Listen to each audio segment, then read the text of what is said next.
Jack Dorsey announcing today that Twitter will no longer accept political ads in advance of the 2020 election. Dorsey tweeting this: "We've made the decision to stop all political advertising on Twitter globally. We believe political message reach should be earned, not bought."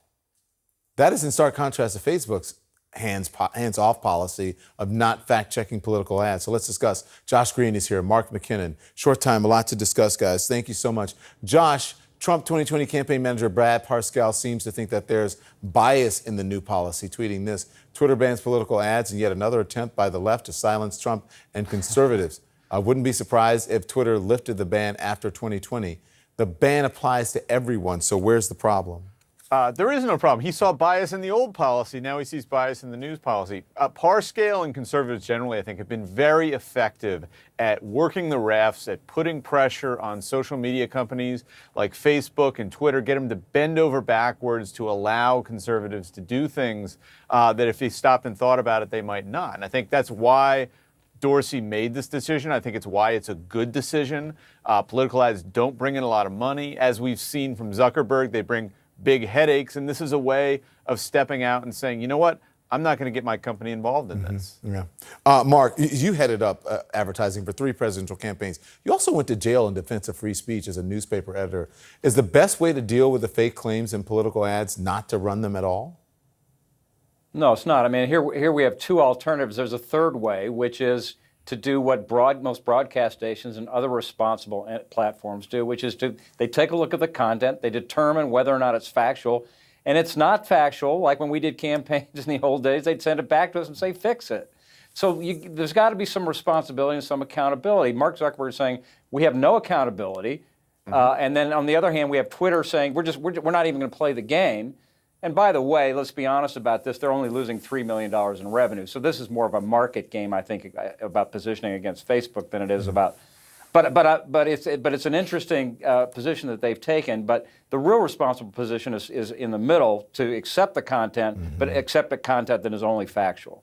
Yeah, it's interesting, especially now when people are having trouble trying to figure out what's real and what's not, because there's so much fake news out there and so many bots and what have you, and fake ads. Well, the reason there's so much fake news, Don, is because nobody's willing to stand up and say this is a fact and this isn't. And that's what we've got to do. We've got to have accountability at the platforms to say we have to be the referees. Somebody's got to do it. And if there's no referees, then it's just complete Wild West. And we have Russians and others taking control of the platforms. Good answer.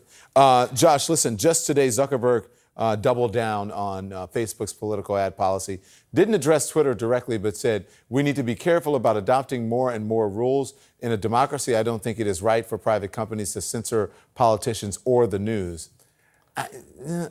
According to Zuckerberg, political advertising will account for less than 0.5% of next year's quarterly ad revenue. Does the risk-reward scenario, make sense for them? No, not at all. I mean, look at the reputational damage this has done to Facebook already. There are very few things that Republicans and Democrats in Washington can agree on, but most of them agree that Facebook and social media platforms are doing a terrible job and are a problem. And you've had Republicans working the refs. You've now had Joe Biden come out, Elizabeth Warren come out and call Facebook a disinformation for profit racket.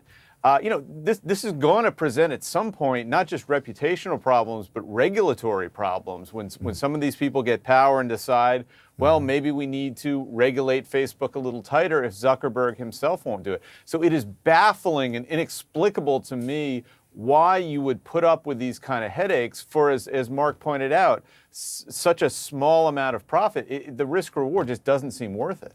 Mark, do you think they'll change? I got 10 seconds. Do you think that Facebook will change? They'll be forced to? Because I don't see why everybody else can be regulated, even us as a broadcast, and they don't have to.